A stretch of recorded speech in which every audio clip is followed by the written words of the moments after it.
मंच पर उपस्थित doctor VK Patil ji, director सीसीबीएफ कृषि विभाग के जाखड़ जी एवं केवी के नौहर के कांटवा जी, प्यारे किसान भाइयों और एफपीओ से आए हुए मेरे साथीगण, आज का यह जो कार्यक्रम है वो नेशनल सीड्स कॉरपोरेशन लिमिटेड के माध्यम से राष्ट्रीय पशुधन मिशन के अंतर्गत आहार एवं चारा विकास पर एफपीओ एवं कृषक प्रशिक्षण का जो कार्यक्रम है प्रक्षेत्र कार्यालय एनएससी सूरतगढ़ के द्वारा रखा गया है। एनएससी का जो क्षेत्रीय कार्यालय है वो जयपुर के अंदर चोमू हाउस तबेला सरदार पटेल मार्ग पर स्थित है। पूरे राजस्थान के अंदर कुल 7 एरिया ऑफिसेज एनएससी के हैं। कार्यक्रम की शुरुआत में मैं सबसे पहले एनएससी के बारे में आपको बताना चाहूँगा कि राष्ट्रीय बीज निगम लिमिटेड की स्थापना 1963 के अंदर देश के हर किसान तक गुणवत्ता युक्त बीज पहुंचाने के उद्देश्य से हुई थी और तब से एनएससी इस कार्य के लिए प्रतिबद्ध है और वर्तमान के अंदर पूरे देश के अंदर एनएससी के 11 क्षेत्रीय कार्यालय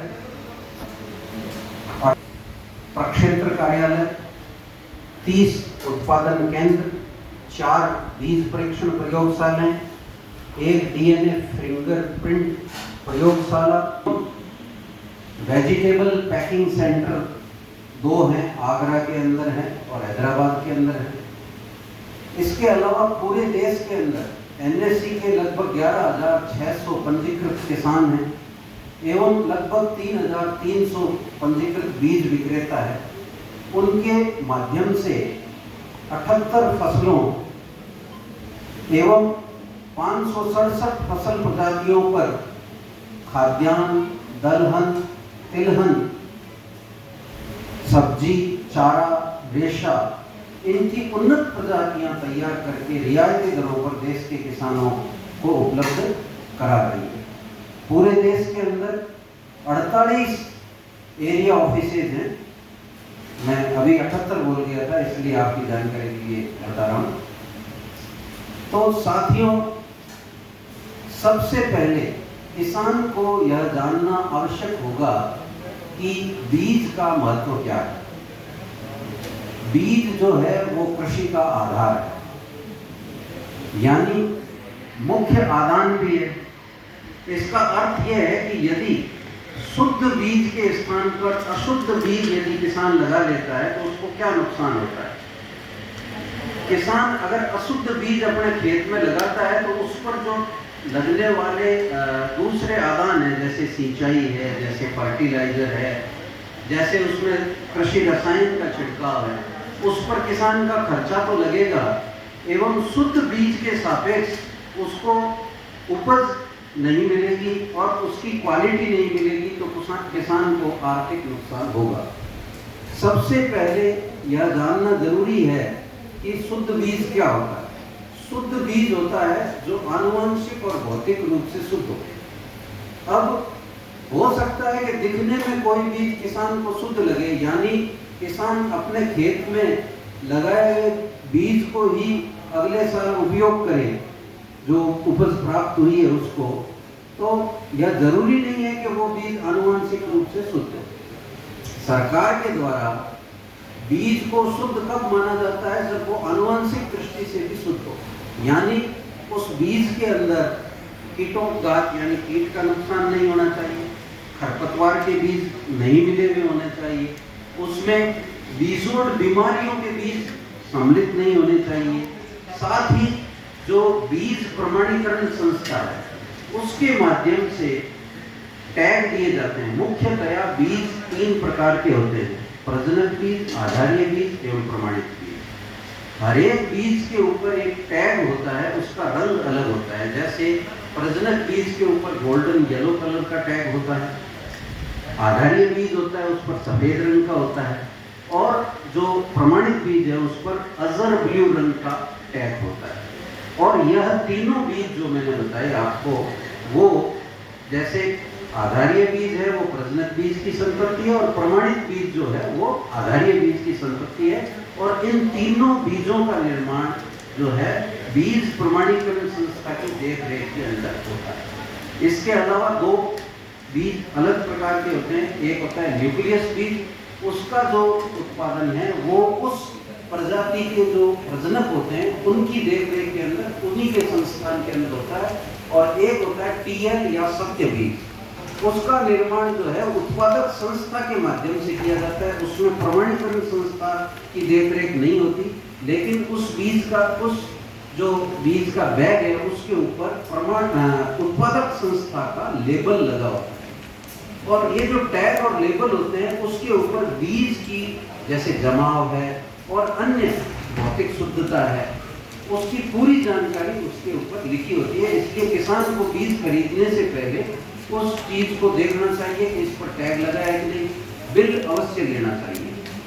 अगर अपन राजस्थान की बात करें तो राजस्थान के अंदर जो SRR या बीज प्रतिस्थापन दर है वो लगभग 20% है। इसका अर्थ ये हुआ कि अगर 100 किलो बुआई के लिए कोई बीज समझकर प्रयोग हो रहा है तो उसमें जो गुणवत्ता युक्त या क्वालिटी बीज है वो मात्र 20 किलो है। यानी यह जो दर है वो बहुत कम है। आज NSC व अन्य देश की जो भी संस्थाएं हैं उनके लिए यह चुनौती है कि इस बीज प्रतिस्थापन दर को बढ़ाएं, और इसके लिए 1963 से NSC जो है वो प्रयासरत है।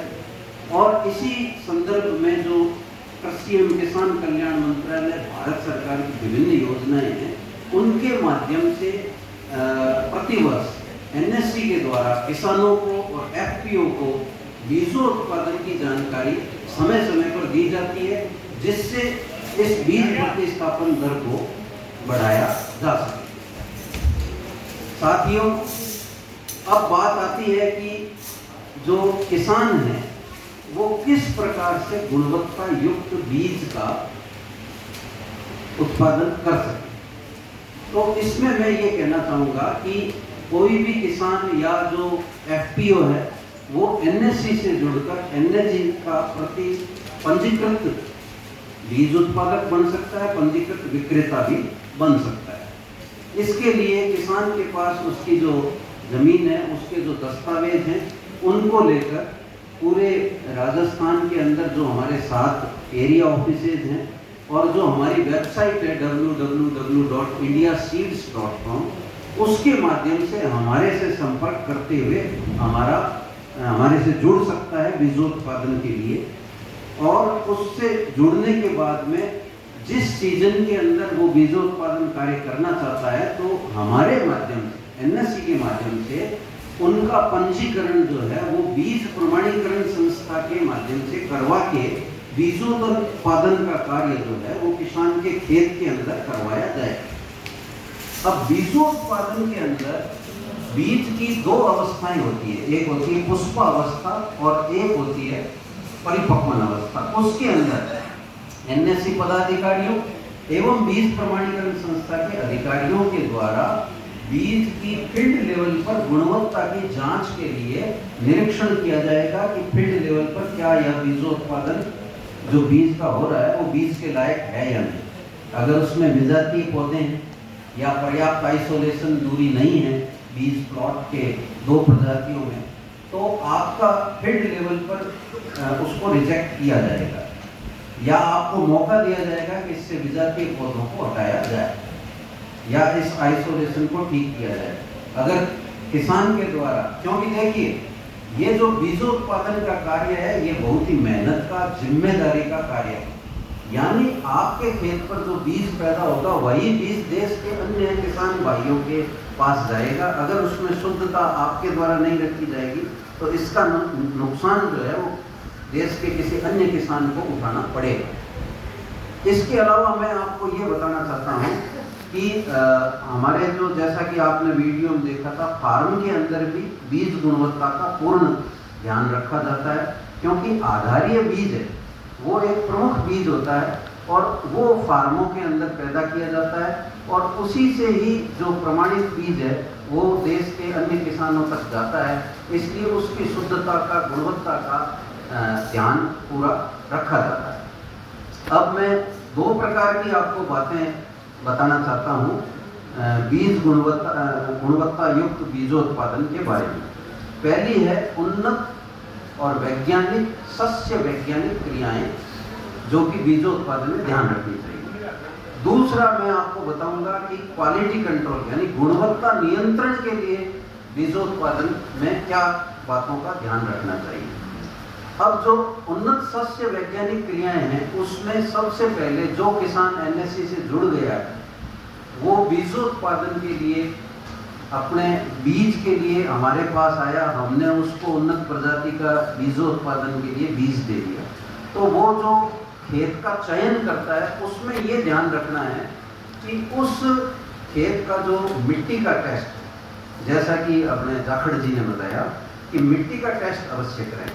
मिट्टी के टेस्ट कराने का तरीका इन्होंने बता दिया है कि जैसे मान लो 1 हेक्टर है, उसमें 6 स्थानों से 15 से 30 सेंटीमीटर नीचे की मिट्टी को एक रिप्रेजेंटेटिव सैंपल थैली में लेकर मात्र 5 रुपये शुल्क के अंदर आपको जो बीज मृदा परीक्षण प्रयोगशाला से आप उसका टेस्ट करवा सकते हैं। तो अब आपके खेत के अंदर जो भी तत्वों की कमी है तो आप ये समझ सकते हैं कि इसके अंदर अपने को किस प्रकार की खाद का प्रयोग करना है। इसलिए जिस खेत का चयन करो उसमें उचित जल निकास की व्यवस्था भी होनी चाहिए बीजोत्पादन के लिए। तो अपने को या ट्यूबवेल का जो पानी, ट्यूबवेल के पानी का टेस्ट भी कराने का तरीका ये है कि एक बार ट्यूबवेल को चला के 1 बोतल भरिए, उसके बाद 3 घंटे चला के भरिए, उसके बाद में 5 घंटे चला के 3 बोतलें भर, उस पर लिख दो आप, और वो भी आप जो भी मृदा परीक्षण प्रयोगशाला के अंदर देकर उस पानी का टेस्ट भी करा सकते हो। अगर मान लो आपने टेस्ट नहीं कराया और वो पानी कम गुणवत्ता वाला है, क्षारीय है, तो आपकी मृदा भी खराब हो सकती है। तो खेत का चयन हो गया। उसके बाद में जब आपको बीज की बिजाई करनी हो उससे पहले बीज का जो अनुशंसित कृषि रसायन है उससे बीजोपचार करना बहुत जरूरी है, जिससे बीजोड बीमारियों से बचा जा सके। और बुआई करते वक्त आपको जो आपकी सीड्रिल है उसकी, देखो एक आम आप खेती कर रहे हो उसमें इतनी ज़्यादा आपकी जिम्मेदारी और सावधानी की जरूरत नहीं होती जितना बीजोत्पादन में होती है कि उस सीड्रिल में पहले कौन से फसल की बिजाई हुई है, उसके बीज अगर इस जो आप कर रहे हो बिजाई उसमें मिल जाते हैं तो आपका जो है विजातीय पौधे फील्ड लेवल पर आ जाएंगे। एक और बताता हूँ, जैसे आप सरसों के आप बीजोत्पादन कार्य कर रहे हो और आपके पड़ोसी ने भी कोई सरसों की प्रजाति लगा रखी है, जैसे गिरिराज आप पैदा कर रहे हो और उन्होंने RX 725 लगा रखी है और उसमें 50 मीटर की दूरी नहीं है। देखिए इसमें क्या होता है कि एक आइसोलेशन डिस्टेंस दूरी रखनी पड़ती है और आपने नहीं रखी है तो एजेंसी के और NSC के पदाधिकारी आकर आपके फील्ड लेवल पर उस सरसों को फेल कर देंगे। यानी ये सावधानी रखनी पड़ेगी कि अगर ऐसी आइसोलेशन डिस्टेंस है जिसके पास में अन्य प्रजाति उगी हुई है सरसों की, तो आपको पहले तो उससे पूछना पड़ेगा, नहीं तो पर्याप्त दूरी रखकर आपको फसल वो सरसों की लगानी पड़ेगी। ठीक है। उसके बाद में आपको क्या ध्यान रखना पड़ेगा कि पोषक तत्व प्रबंधन। देखिए मैं अभी इन्होंने अपने जाखड़ साहब ने ये बात बताई थी कि अपने को पोषक तत्वों का ध्यान रखना चाहिए। होता क्या है कि पूरे 17 पोषक तत्वों की फसल को जरूरत होती है, लेकिन आम तौर पर अपन क्या है कि अपन अगर ये बात करें कि जैसे लाल बहादुर शास्त्री जो अपने देश के पूर्व प्रधानमंत्री थे, उन्होंने मतलब ये बताया था कि अपने मतलब 1 दिन का व्रत रखो, क्योंकि उस वक्त खाद्यान्न के अंदर अपन आत्मनिर्भर नहीं थे। उस वक्त अपन ने फर्टिलाइजर का प्रयोग करके और उन्नत प्रजातियों का प्रयोग करके अपन ने, आज हमारा देश जो है खाद्यान्न के अंदर आत्मनिर्भर है। लेकिन अब कुछ दूसरी समस्याएं खड़ी होगी, चाहे पशुधन हो चाहे फसल हो, दोनों में अंधाधुंध फर्टिलाइजर का और कृषि जो रसायन है उनका प्रयोग करने से अपनी जमीन बंजर हो रही है। अगर ऐसे ही चलता रहा, फर्टिलाइजर एसोसिएशन ऑफ इंडिया की रिपोर्ट के अनुसार जो ये NPKs 4:2:2:1 में होना चाहिए, पंजाब और उत्तर प्रदेश के अंदर 6:3:3:3 और सल्फर का प्रयोग पॉइंटों में हो रहा है। तो आज हम इस चीज को समझ नहीं पा रहे हैं। अच्छा, सूक्ष्म पोषक तत्वों की बात ही छोड़ो, जैसा कि जाफर जी ने बताया कि भाई आपकी पीएच, आप मृदा परीक्षण करवाते हो तो मृदा परीक्षण की रिपोर्ट में जैविक कार्बन आएगा, 0.25% से कम होने पर वो बहुत कम है। आज अपन जैविक कार्बन के ऊपर ध्यान ही नहीं दे रहे और पीएच 8 से 8.5 आता है। तो अगर लोहा पड़ा है आपके खेत के अंदर, मिट्टी में लोहा पड़ा है, लेकिन लोहा तो वो फसल ले नहीं पाएगी। इसका रीजन क्या है कि लोहा जो होता है वो फेरस के रूप में लिया जाता है फसल के द्वारा, जड़ों के द्वारा, लेकिन पीएच ज्यादा होने से वो फेरिक बन जाता है। यानी जो चीज हमारे पास है वो भी इस जैविक कार्बन की कमी और पीएच ज्यादा होने से वो चीज फसल ले नहीं पा रही है। तो इन चीजों का आज जागृति किसानों के अंदर पैदा हो रही है कि आज वो बात नहीं है। आज खाद्यान्न में अपन आत्मनिर्भर है, इसलिए अंधाधुंध फर्टिलाइजर का उपयोग हुआ। जैसे ये साइपरमेथ्रिन है या अन्य जो जहर की दवाइयाँ हैं जो कीड़े मारने के लिए, उसको भी हम अंधाधुंध प्रयोग कर रहे हैं। इसीलिए पोषक तत्व प्रबंधन समन्वित, कीट प्रबंधन समन्वित, खरपतवार प्रबंधन का प्रयोग अपने को करना चाहिए। कीड़ों की संख्या कितनी है, वो इकोनॉमिक थ्रेशोल्ड अपने को आर्थिक नुकसान कर रही है क्या? अमूमन ये देखा जाता है कि जो ये खाद नाइट्रोजन, आमतौर पर किसान जो है यूरिया और डीएपी का ज्यादा उपयोग करते हैं, लेकिन यह समझने की जरूरत है कि कुछ देश ऐसे हैं जैसे कि जापान है, जैसे कि इजराइल है, उनकी जमीन अपनी जमीनों से ज्यादा बंजर और कम उत्पादक थी और उनकी फर्टिलिटी कम थी, लेकिन उन्होंने कुछ ऐसे चीजों का उपयोग किया जिससे वो आज खेती के अंदर अपने से भी आगे, बूंद बूंद सिंचाई इजराइल ने दी।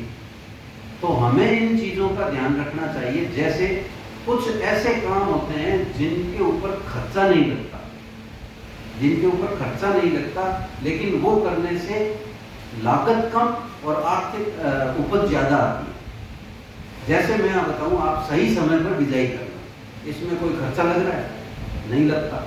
लेकिन अगर अपन देरी करेंगे बिजाई में, उत्पादन कम आएगा। सरसों के अंदर देरी से बिजाई की, तेले की परत आ जाएगी उसके ऊपर, तो अपना नुकसान हो गया। और मैं बताऊं आपको कि फर्टिलाइजर देने का समय, फर्टिलाइजर दे चिलचिलाते दूध के अंदर आप अगर यूरिया देते हो तो वो वाष्पीकरण से यूरिया लगभग 20% उड़ जाएगा, तो 20% पैसे भी उड़ गए साथ के साथ। अब सही समय पर नाइट्रोजन, फास्फोरस, पोटास देने की स्थिति।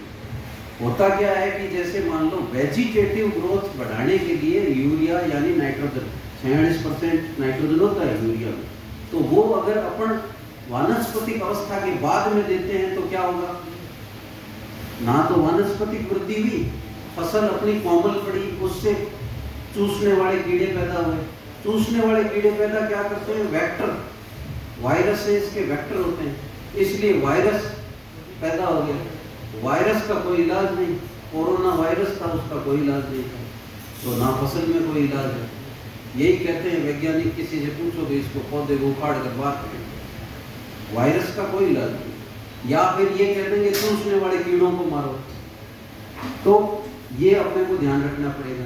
फास्फोरस का प्रयोग अपने को प्रजनन अवस्था में करना चाहिए और पोटास का प्रयोग बीज में चमक और बीज की गुणवत्ता के लिए अपने को करना चाहिए। अब बात आती है कि अपने को जैसे कटाई होती है और होती है, उस वक्त जिस कंबाइन से कर रहे हैं तो पहले अपने को बीजोत्पादन वाली जो कटाई होती है उसमें अन्य फसलों के बीज अगर पहले जिस कंबाइन ने जिस फसल को काटा है उसका ध्यान रखना पड़ेगा, तभी वो विजातीय जो बीज हैं दूसरे बीजों का अपमिश्रण है अपने असली बीज के अंदर ना हो, इसका ध्यान रखना पड़ेगा। अब बात आती है गुणवत्ता नियंत्रण। जो बीज होता है उसकी बिजाई के अंदर अपने को एक आइसोलेशन डिस्टेंस रखनी चाहिए। जब बीज प्रमाणीकरण संस्था और एनएससी के अधिकारी आपके खेत पर आएंगे तो आपको जो अनुशंसित मतलब जो आइसोलेशन डिस्टेंस है, जैसे मैं उदाहरण के तौर पर आपको बताऊं कि जो धान और गेहूं है उसमें 3 मीटर की दूरी होनी चाहिए। जैसे मान लो आपने ये लगा रखा है, धान लगा रखा है या गेहूं लगा रखा है, प्रमाणित बीजोत्पादन कर रहे हो तो 3 मीटर की दूरी से कम होगी तो वो फेल कर देंगे फील्ड लेवल पर। उसके बाद बात आती है कि जो बीज आप एनएससी के संयंत्र पर लेकर आते हैं तो उसको उसके बाद में क्या किया जाता है, एनएससी के द्वारा संयंत्रों के ऊपर अच्छी जो मशीनें होती है जो कि बीज को विधायन करती है, जैसे उदाहरण के तौर पर प्री क्लीनर है, ठीक है, ग्रेविटी सेपरेटर है, ग्रेडर है, इंडेंट सिलेंडर है, इन सब मशीनों का अलग अलग काम है। तो वो क्या करेगी, कटे हुए बीज को और जो अंडर साइज है एक निश्चित जो उसका आकार है उससे कम वाले बीज को अलग करके विधायित करेगी। उस विधायित बीज का सैंपल एजेंसी के माध्यम से, प्रमाणीकरण संस्था के माध्यम से बीज परीक्षण प्रयोगशाला के अंदर जाएगा। वो मानकों के अनुरूप होगा तभी वो बीज के रूप में आगे पैक करके देश के किसानों तक पहुंचाया जाता है। तो मेरे कहने का मतलब ये है कि जो उदाहरण के तौर पर मैं ये बताऊं कि गेहूं, तो गेहूं का भी जैसे फील्ड लेवल पर जो निरीक्षण होता है उसमें 3 बातों का ध्यान रखा जाता है कि ये जो पौधा है उसमें जो एजेंसी के और एनएससी के पदाधिकारी हैं वो काउंट लेते हैं खेत के अंदर खड़ा होकर कि इसमें विजातीय पौधे कितना है, इसके अंदर अन्य जैसे गेहूं में जौ के पौधे कितने हैं, जैसे बीजोड बीमारियों वाले पौधे कितने हैं। तो अगर वो मानकों से ज्यादा हुए तो वो फील्ड लेवल पर बीज नहीं बन पाएगा, ठीक है। तो 0.2% है विजातीय पौधे, 0.2% से ज्यादा अगर हुए तो वो आपका बीज नहीं बन सकता। इसके अलावा जो टेस्टिंग के अंदर जो ध्यान रखा जाता है, अब मैं गेहूं की बात करूं तो अगर 20 पौधे जैसे दाने निकल गए, 1 किलो गेहूं का जो विधायित बीज है उसका लैब में जब टेस्ट होगा उसमें 20 दानों प्रमाणित बीज उत्पादन में 20 से ज्यादा अगर जौ निकाल दिए तो वो आपका गेहूं का बीज नहीं बन सकता, क्योंकि उसके अंदर लैब टेस्ट में वो चीज आ गई।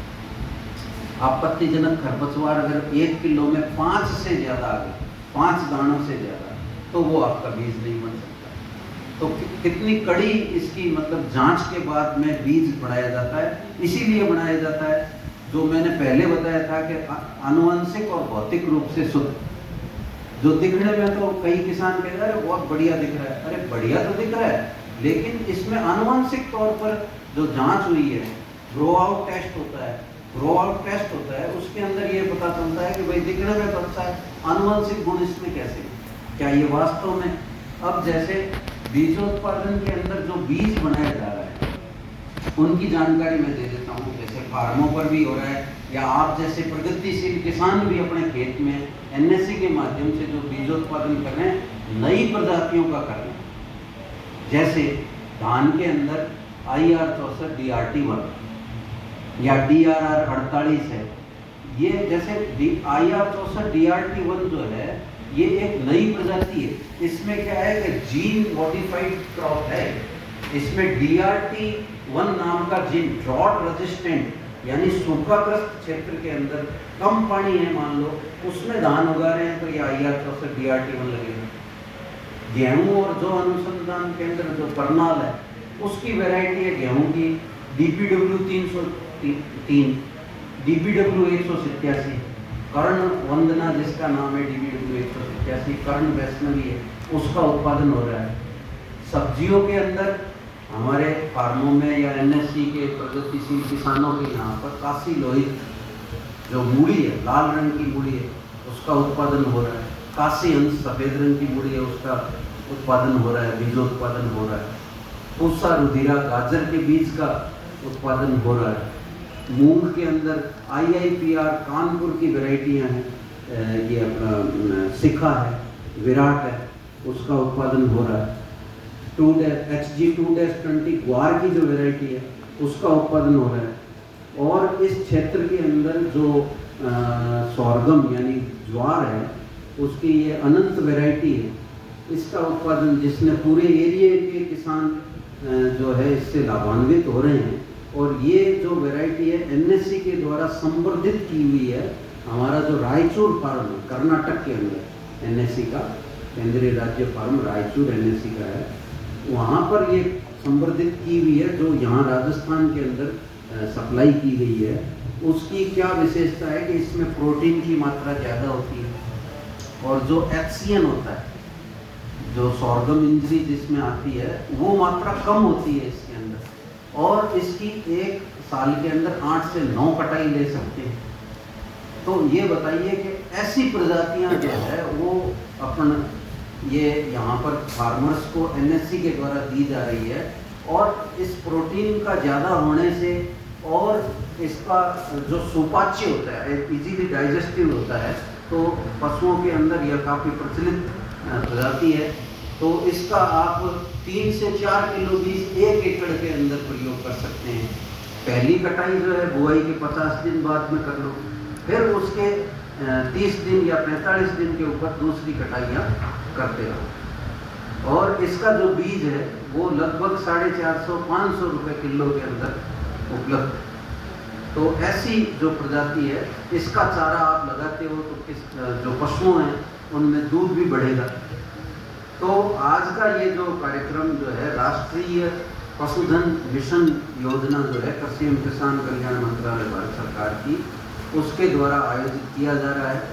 तो उसके अंदर मेरे को आशा ही नहीं बल्कि पूरा विश्वास है कि आप लोगों ने जो भी मंसासीन जो भी विद्वान लोग हैं उन्होंने जो जानकारियाँ दी है उसको आप अपने खेत पर लगाओगे और जो है अच्छा दुग्ध उत्पादन प्राप्त करोगे। और इसी आशा के साथ नमस्कार।